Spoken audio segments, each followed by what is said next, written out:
You walk through the door after a long day, keys still in your hand, coat half off, and before you say a single word, he's already looking at you. Not glancing, looking, holding your eyes the way only he does. You've probably wondered, in that exact moment, does he know? Does he actually understand that I love him, or is this just a dog being a dog, and I'm the one putting meaning into it? In 2015, a team of scientists in Japan set out to answer that question for real.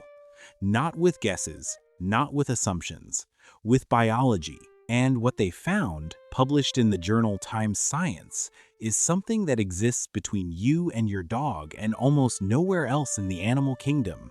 Most people land in one of two places. Either, of course he knows, I can feel it, it's obvious. Or, he's a dog. He knows I feed him and keep him safe.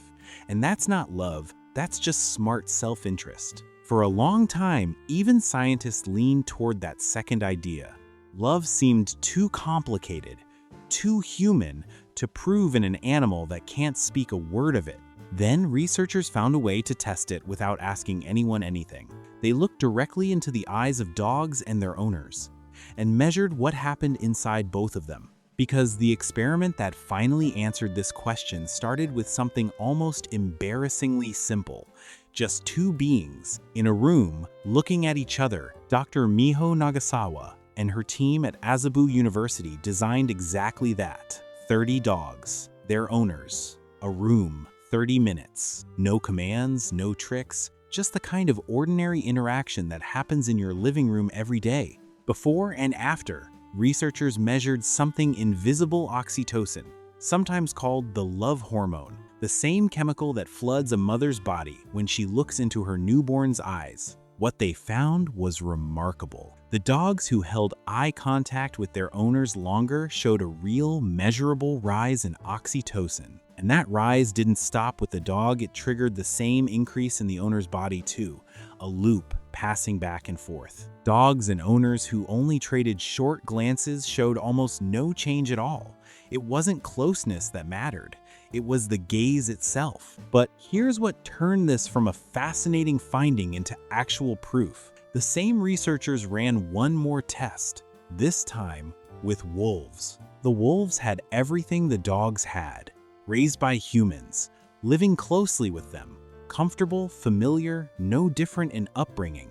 If the gazing oxytocin loop was simply about closeness, the wolves should have shown it too. They didn't, not even slightly. No gazing behavior toward their caregivers, no oxytocin rise in the wolves, none in the humans either. Same room, same researchers, same 30 minutes, and nothing happened, which left only one explanation standing. This isn't something that happens between any animal and any human who spend enough time together. It's something specific, something that evolved over thousands of years, only between dogs and us. Out of every species humans have ever lived beside, only the dog learned to do this. Think about what that actually looks like in your own home. You sit down on the couch and he doesn't just lie nearby, he turns his head and finds your eyes. You're distracted, cooking dinner, not even talking to him, and he's still watching your face, patient, content, just to be looked back at. Every time that happens, somewhere inside both of you, oxytocin is quietly rising.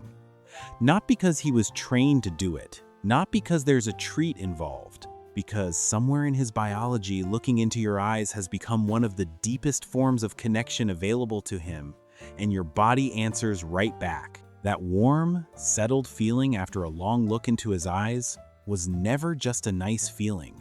It was measurable biology, happening in real time, the same biology that runs between a parent and a child. But here's the question researchers still had to answer.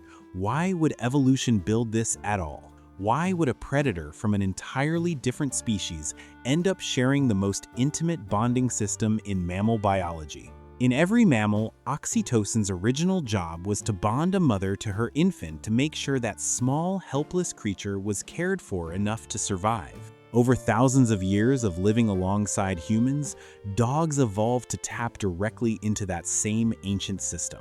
Researchers writing in Times, Science Times put it plainly, dogs hijacked the human bonding pathway.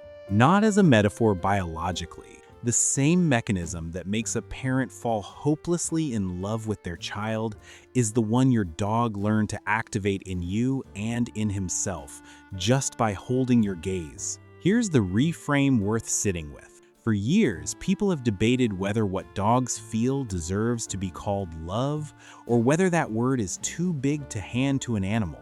But the biology doesn't care about the debate. The same hormone, the same neural pathway, the same physiological response that exists between a mother and the child she'd do anything for, that's what switches on in your dog every time he holds your gaze. Maybe the real question was never whether dogs can love. Maybe it was whether we were ready to believe that something so wordless could be just as real as anything spoken out loud. And it isn't only the eyes. Petting, play, even simply talking to your dog raises the same trio of bonding chemicals, oxytocin, dopamine, beta endorphin in both of you. On a biological level, spending time with a dog you love can look almost identical to spending time with a person you love. He isn't approximating affection. His body is running the same program. He has no words for what he feels when he looks at you. He's never going to say it out loud. He doesn't need to. Somewhere in the oldest, most protected part of his biology, the same part that exists in every mother who has ever held her child, he already knows. And every time he holds your gaze a little longer than he needs to, he isn't just looking at you. He's telling you in the only language that was ever necessary. So, do dogs know you love them? Here is what the science actually says. Yes. Published in Science Times in 2015, researchers proved that sustained eye contact between dogs and their owners triggers a real rise in oxytocin, in both of them at the same time. And it isn't generic animal affection. When the same test was run with wolves raised just as closely by humans, nothing happened, no gaze, no loop. This bond exists between dogs and humans, specifically, nowhere else. Scientists describe it as dogs hijacking the same ancient system that connects a mother to her child, which means when your dog looks into your eyes, that isn't a trained behavior, and it isn't a hope you're projecting onto him. It's the closest thing science has ever found to biological proof of love crossing the line between two different species. He knows, not the way you'd explain it in words, but in the only way that has ever truly mattered. Next time he looks up at you and holds it just a beat longer than you'd expect, don't look away first. Let it happen. Because in that exact moment, something ancient, biological, and entirely real is passing between you. And it has a name, the same one you'd use for anyone else who has ever loved you without needing to say it.